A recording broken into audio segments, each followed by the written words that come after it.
Kumusta? Magandang hapon sa inyong lahat, no? Mga kapwa ko ka-farmers, mga ka-viewers from Luzon, Visayas at Mindanao, pati sa abroad at ibang bansa.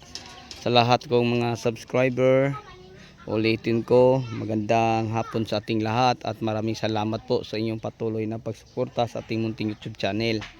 So ito na po, no, mga ka-farmers, mga ka-viewers, tapos na po natin itong naibid, no? So ang itatanim natin din, share ko lang, ay ampalaya. So sunod na gagawin natin din mga ka-farmers, dahil wala pa namang ulan, basain muna natin tong gitna, no, bago butasan. So yun ang ating gagawin din eh. So ang basain natin mga ka-farmers, yung sa linya, yung sa may pusti. So ang ilagay natin na puno din mga ka-farmers, no, simula din papunta doon para sa mga baguhan at wala pang alam, tatlo po. Isa dyan, isa doon banda, at saka doon. So ibig sabihin ang planting distance natin hell to hell ay 1 meter. And then simula dyan, no, papunta sa isang pusti, yun po ang 2.5 meters mga ka-farmers, no. Simula din papunta doon. So napakalaki ang ating bed mga ka-farmers, ganyan kalaki oh. And then medyo malalim sa gitna para pag buhos natin ng tubig dyan ay hindi hindi makalabas papunta din sa ating ginagawang irrigation. So ganito dapat mga ka-farmers ang gawin natin pag halimbawa ay ang area natin ay daanan ng tubig tapos pantay, no. So itaas natin muna. So sinadya natin itaas to mga ka-farmers kasi yung sa bagong tanim natin dyan na talong ay ang dulo dyan ay irrigation. So irrigation na hindi na nagamit. Pero pag halimbawa ay palaging naulan mga ka-farmers, share ko lang po sa inyo, ang mga tubig na galing sa itaas bagsak sa irrigation, tapos irrigation papunta din kasi ang bukana ng irrigation dyan banda mga ka-farmers. So ang tubig dinidaan na dumaan, no, lahat dumaan.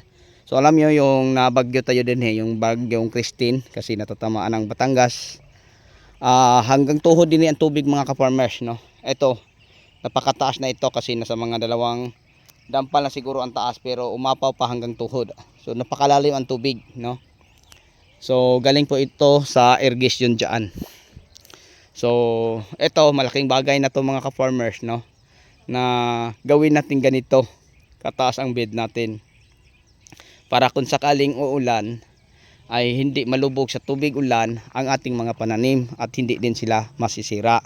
So yun po ang i-share ko po sa inyo, no, para makakatulong ako. Baka ang area nyo ay daanan ng tubig or pantay. So kung palaging umuulan, kawawa ang tanim nyo. Pag malubog sa tubig ulan mga ka-farmers, aabutan ng 2 araw, tapos wala kayong protection sa ugat na Neb Ultra, tuluyan ng hindi makaka-recover ang inyong tanim, tuluyan ng masira siya. Okay, so gawin natin to mga ka-farmers kahit 1 linggo pa ang ulan, no. And then pag mabalitaan natin na ang bagyo ay dumaan sa atin, so uunahan natin mga ka-farmers, mag-abot tayo ng protection para sa gamot. Pwede ang Neb Ultra or Apsa 80, pwede din bago manalasa ang bagyo para hindi sila ma-stress, no, ng sobra ang ating tanim. Kasi kawawa mga ka-farmers, no, pag ang ating tanim ay ma-stress, hindi na din sila makapag bigay, no, ng maayos o magandang mga bunga. Kaya nga sa ating paglalampre, kailangan planado na ito ang dapat kong gawin para kung sakaling uulan man or may tubig na malakas, dahil maraming irrigation, halos lahat na linya,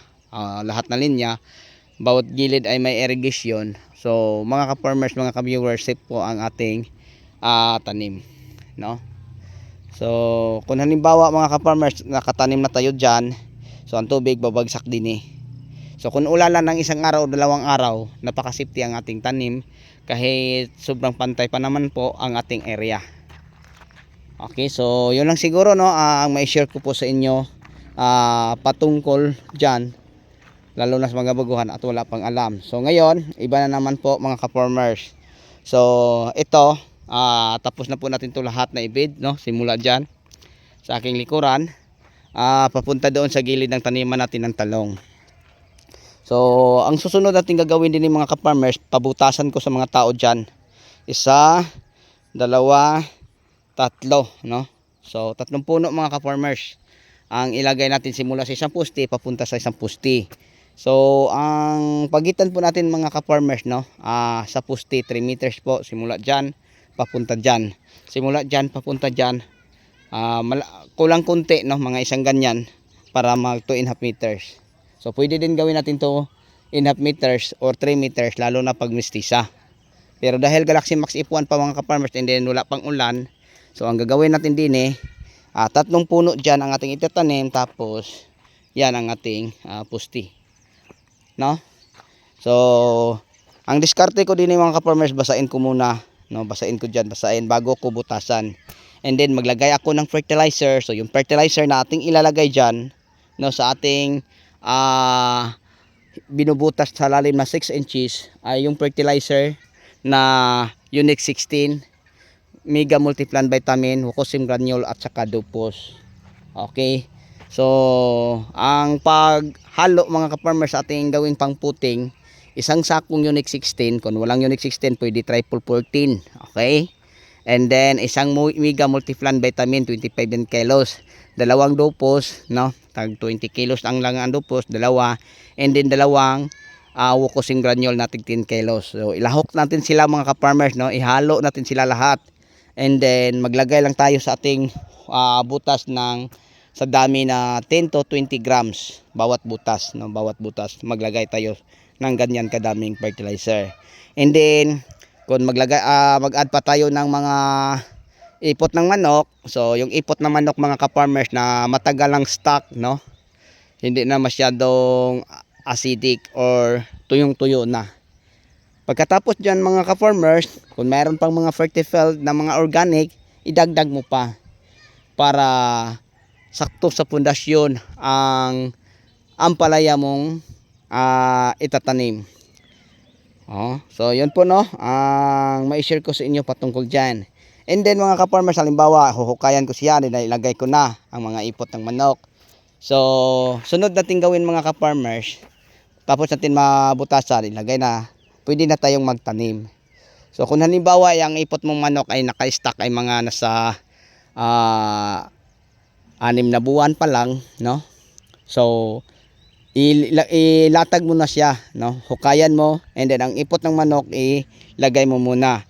Tapos antayin mo pa ang mga 1 linggo bago nimo takpan ng lupa, kasi napakainit niya mga ka-farmers, and then sariwang sariwa pa. Pero pag 1 taon na, pwede na paglagay mo, tambakan ng lupa sa kapal ng mga 2 inches bago mo tanim ang mga punla mong ampalaya. So ingatan mga ka-farmers na ang punla mong ampalaya ay hindi madikit sa ipot ng manok, kasi napakainit po pag once na mabasa ang ipot ng manok, no, sa tubig.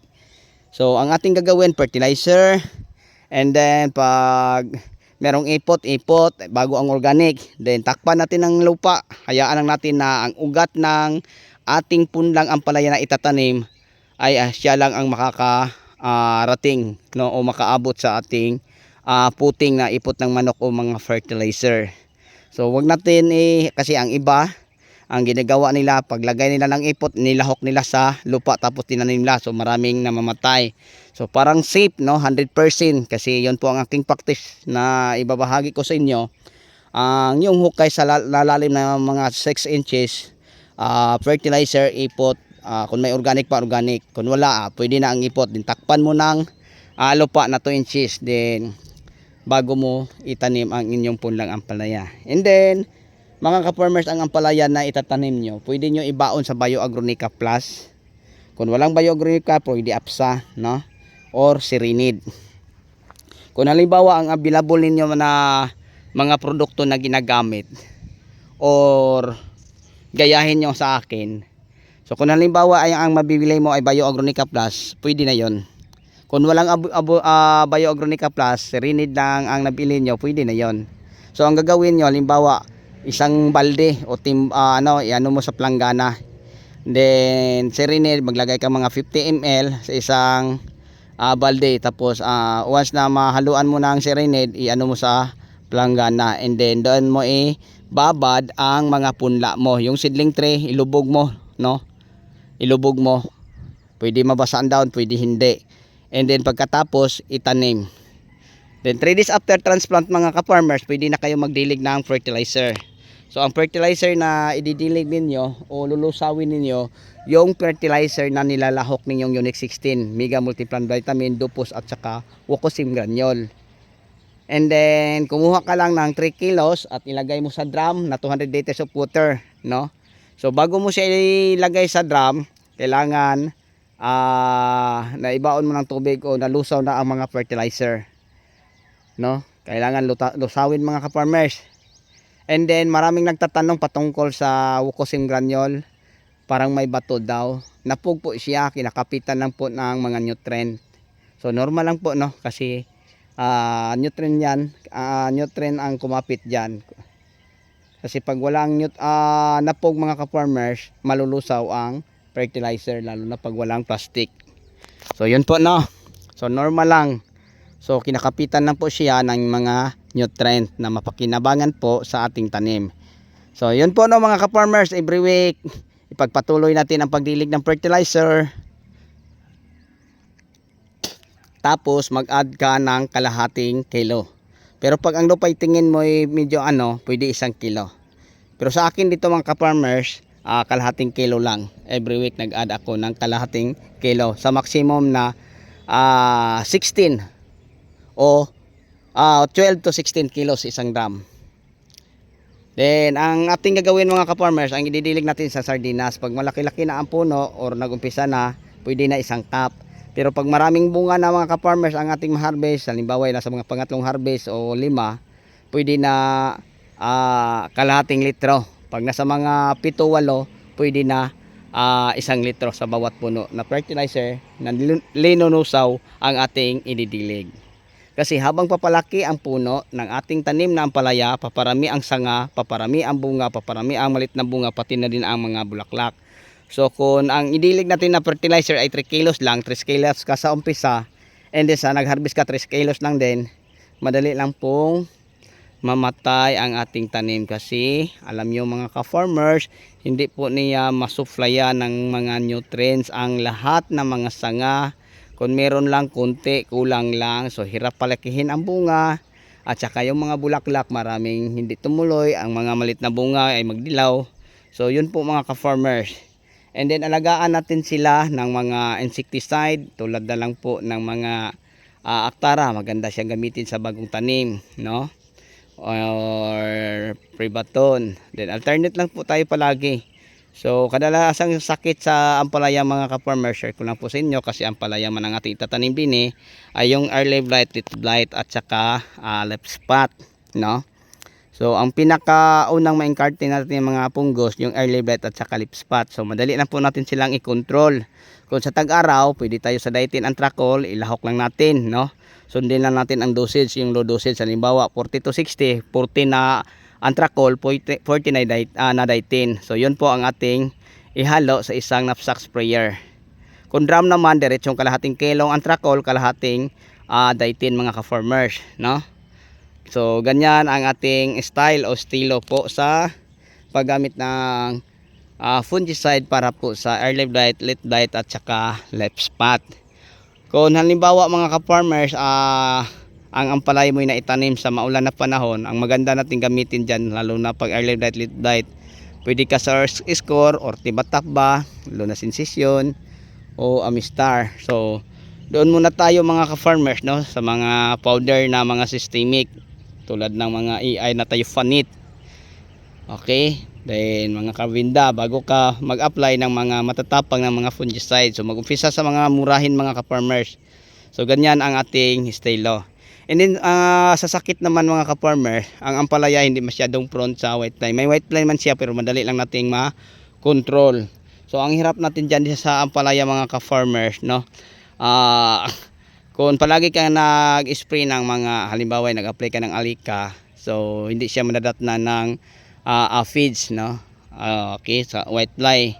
So kung aatakihin ng fall armyworm mga ka-farmers, pwede tayo mag-apply lang ng mga lambda-cyhalothrin tulad na lang ng alika, pwede. So makontrol natin, pero pag halimbawa ay nakakapasok na, pwede na natin applyan ng Exalt, Benevia, no?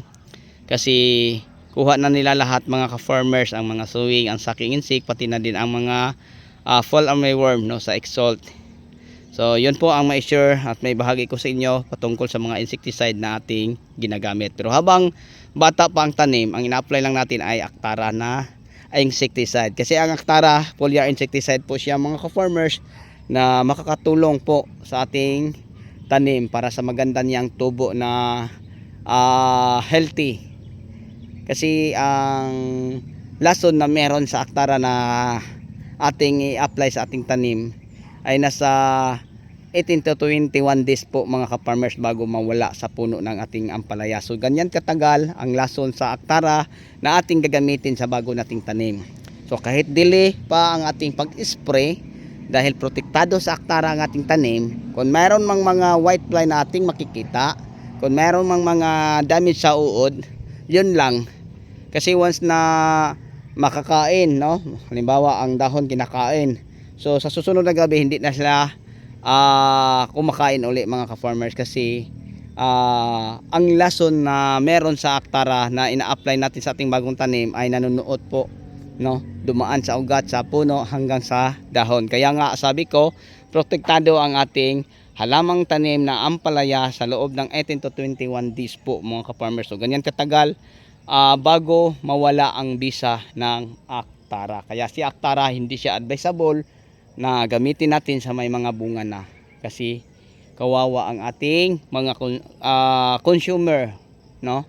So yun po, no, mga ka-farmers, ang maibahagi ko sa inyong kaalaman sa hapong ito. Sana po may natutunan po kayo mga ka-farmers, no, sa ating kwentuhan, lalo na sa mga baguhan at wala pang alam, except lang po sa mga expert na mga ka-farmers, no, pasensya, hindi po ako marunong masyadong magaling magpaliwanag dahil bulot tayo magsalita ng Tagalog. So yun lang mga ka-farmers ang sabi o ma-share ko po sa inyo. So sa mga baguhan, gayahin niyo ito, lalo na pag ang area nyo ay palaging madana ng tubig, para safe ang tanim natin pagdating sa ulan. And then butasan, lagyan na uli ng fertilizer, ipot ng manok pag may organic, bago din takpan ng lupa bago tataniman. So yun lang, no, pwede nyong gayahin, pwede hindi, wala namang mawawala sa atin. Okay, so bago tayo magtapos mga kapwa ko ka-farmers, kung nakakatulong man sa inyo ang video na ito, hingi naman po ako ng isang favor sa inyo. Huwag naman yung kalimutan, no, paki-like and share na lang po, no, or paki-comment kung may papagawa man po kayong video.